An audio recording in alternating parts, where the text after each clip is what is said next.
जय माता दी. Welcome back to my new blog. आज आपण बघणार आहोत विदर्भ स्पेशल दुधामधली गुजिया किंवा करंजी असं म्हणतात.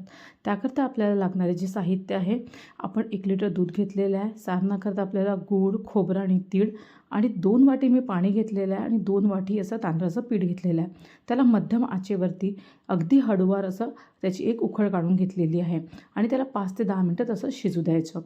त्यानंतर सारणासाठी लागणारे साहित्य तीळ, गूळ आणि त्याचबरोबर खोबरं याला आपण व्यवस्थित असं रोस्ट करून घेतलेलं आहे आणि इथे तुम्हाला हवं असेल तर तुम्ही तीळ बारीकसुद्धा करू शकता. त्याचबरोबर खोबऱ्याला पण आपण थोडं असं व्यवस्थित रोस्ट करून घ्यायचं आहे, थोडी वेलायची पावडर आणि हवं तर साखर किंवा गूळ तुमच्या आवडीने तुम्ही इथे टाकू शकता.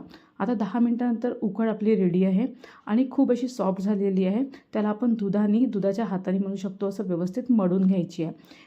महत्त्वाचं म्हणजे ही उकळ खूप महत्त्वाची असते. ही व्यवस्थित बनली की आपल्या ज्या करंज्या असतात त्या तुटत किंवा फाटतही नसतात. तर तुम्ही बघू शकता मला छोटा साईज बनवायचा होता, तर मी एक पातेल लाटून त्यावरती अशा छोटे सारण भरून करंज्या बनवून घेतलेला आहे.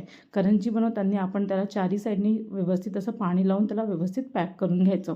अशा प्रकारे एक एक करंजी मी बनवून रेडी केलेली आहे. त्यानंतर तुम्हाला हवं तर तुम्ही त्याची वाफ काढताना एका पातेल्यामध्ये खाली पाणी, वरती अशी एखादी जाळी असेल ती, त्यावर कापडसुद्धा घालू शकता ओला करून. मी डायरेक्ट तेल लावून ठेवलेलं आहे. त्याला 10 मिनिटं मी तसे वाफेत शिजवलेले आहे. दूध रेडी आहे. उरलेलं सारणसुद्धा आपण दुधात टाकून घ्यायचं.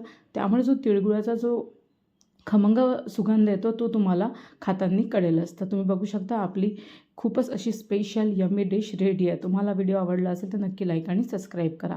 Thank you so much. बाय.